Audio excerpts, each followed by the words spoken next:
Institute of chartered accountant of India દ્વારા આજે મહારાષ્ટ્ર, ગુજરાત તેમજ ગોવાના સીએ ચેરમેન અને વાઇસ ચેરમેન તેમજ મેમ્બરો સાથે મળીને મીટિંગ યોજી હતી.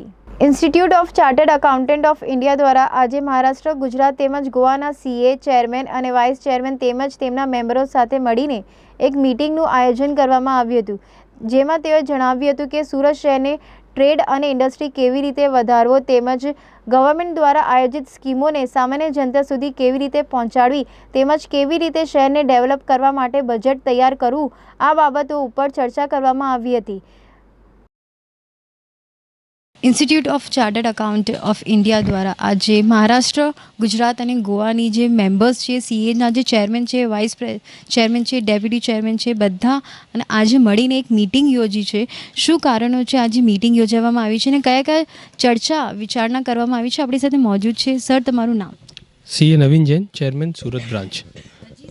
આજે જે મીટિંગ યોજી છે, કયા કયા મેઇન પોઈન્ટ્સ જે તમે ડિસ્કસ કરશો? આજે આપનું એક સેમિનાર ઇવેન્ટ કર્યું છે, જીએસટી કોન્ક્લેવ. બેસિકલી એમાં બે ટોપિક છે. એક તો રિસેન્ટ એમેન્ડમેન્ટ જે અત્યારે બજેટમાં આવ્યું, એ રિસેન્ટ એમેન્ડમેન્ટ્સના એક્સપ્લેનેશન, ડિટેલમાં એક્સપ્લેનેશન થશે બધું.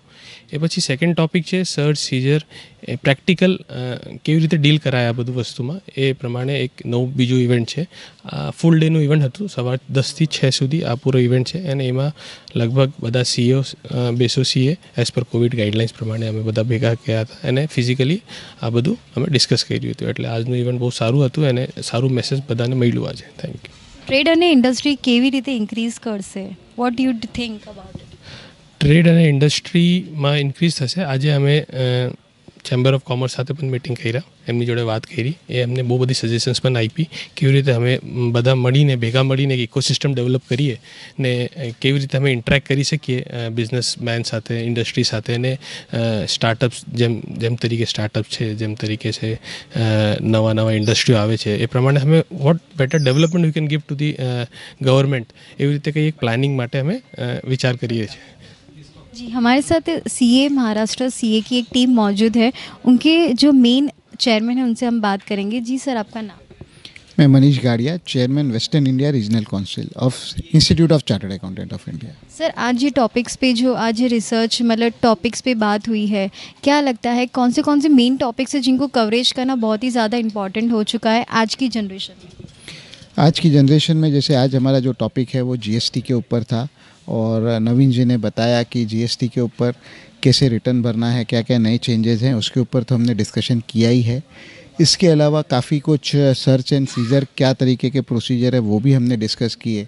तो जो जीएसटी है या हम जो कंटिन्यूस देख रहे हैं कि चेंजेस आते जा रहे हैं, उस चेंजेस को हमको बहुत समझना इंडस्ट्री के लिए भी उतना ही ज़रूरी है जितना हमारे लिए ज़रूरी है. तो जब तक हम इसको नहीं समझेंगे एज अ चार्टर्ड अकाउंटेंट, हम हमारे क्लाइंट को नहीं समझा सकते. तो उसी लिए चर्चा थी कि मेंबर्स को अपडेट करें और उसके हिसाब से मेंबर्स जाके इंडस्ट्री को अपडेट करें ताकि ये कंप्लायंस बराबर हो सके. जी, कितना ज़रूरी हो जाता है एक बिजनेसमैन को एक सीए रखना? कितना ज़रूरी रहता है, कितना स्टेबल रहता है बिज़नेस में देखो 2-3 एस्पेक्ट हैं. एक तो आपका मार्केटिंग है, प्रोडक्शन है. इसके अलावा एक एस्पेक्ट होता है अकाउंटिंग एंड फाइनेंस, जो कि हर बिजनेस के लिए ज़रूरी है. अगर आपने फाइनेंस को प्रॉपरली मैनेज नहीं किया तो कंपनी को चलाना बड़ा ही मुश्किल होता है. ऐसे कई एग्जाम्पल हम देख चुके हैं. तो जो चार्टर्ड अकाउंटेंट है वो एक तरीके से बैकबोन है as far as accounting, as far as finance is concern. और आज की तारीख में जो हमारा कोर्स करिकुलम है और जिस तरीके से हम वर्क कर रहे हैं, हम खाली अकाउंटिंग फाइनेंस तक ही सीमित नहीं हैं, हम बिजनेस कंसल्टेंट भी हैं. हम एडवाइस कर सकते हैं, हम उनके डेटा को समझ सकते हैं, उसके डेटा को एनालाइज कर सकते हैं और उसको एडवाइस कर सकते हैं कि आपको किस तरीके से काम करना चाहिए और किस तरीके से आपका बिज़नेस को ग्रो करना चाहिए.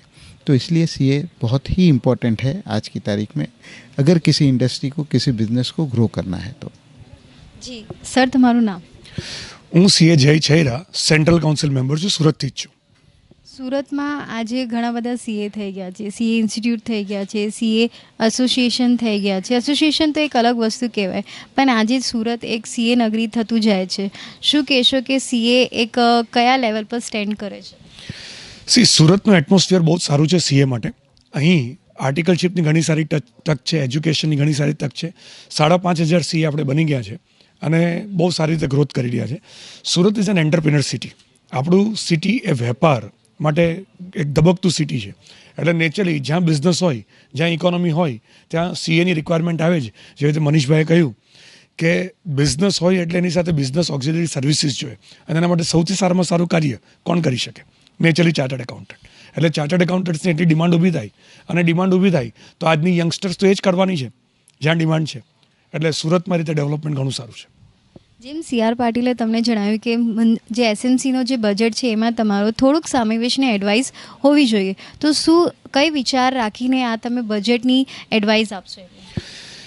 જ્યારે બી બજેટની વાત આવે, એ નેશનલ બજેટ હોય, સ્ટેટ બજેટ હોય કે લોકલ બજેટ હોય, બજેટની અંદર ઘણા બધા આસ્પેક્ટ હોય. મેજર આસ્પેક્ટ હોય એક બાજુ રેવન્યુ કઈ રીતે વધારવો તે એક આસ્પેક્ટ છે. પણ રેવન્યુ વધારવો તો કરવેરાનો ખોટી રીતે બોજ નાખ્યા વગર કેવી રીતે રેવન્યુ વધારવો તે એક અગત્યનું હોય છે. તે ઉપરાંત જે ખર્ચા તમે કરો છો લોકહિત માટે, તો એ ખર્ચા ઓછામાં ઓછા કરીને વધારેમાં વધારે હિત કેવી રીતે ધ્યાન રાખી શકો એ બીજો આસ્પેક્ટ હોય છે. અને ત્રીજો આસ્પેક્ટ, જ્યારે આને રેવન્યુ અને એક્સપેન્સમાં ડિફરન્સ હોય છે, એને આપણે સરપ્લસ અથવા ડેફિસિટ કહે છે.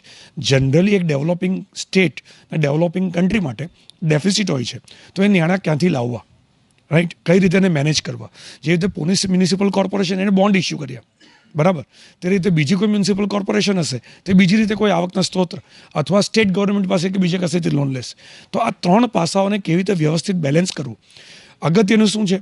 પ્રજાનું હિત અને ઓછામાં ઓછી એ લોકો પર ટેક્સનો બર્ડન, એ અમારે આ કવરેજ કરીને અમે સરકારને એના પર એડવાઇસ આપતા હોઈએ છીએ. તો દર્શક મિત્રો, આપણે વાત કરી જે ચેરમેન્સ છે જે મુંબઈ મહારાષ્ટ્રથી આવેલા છે, જે ઘણી બધી ટીમો અહીંયા ઉપસ્થિત છે, સીએની સ્ટુડન્ટ્સો પણ અહીંયા મોજૂદ છે, જે ઘણી બધી ડેવલપમેન્ટની વાતો કરવાના છે અને ચર્ચા વિચાર કરશે ને કેવી રીતે સુરત, મહારાષ્ટ્ર અને ગોવાને ડેવલપ કરવું ખૂબ જ જરૂરી છે એ અગત્યની વાતો અહીંયા કરવામાં આવશે. આ હતી આજની રિપોર્ટ. કેમેરામેન રાજેશ બખેની સાથે હું નિકિતા, એબી ન્યૂઝ, સુરત.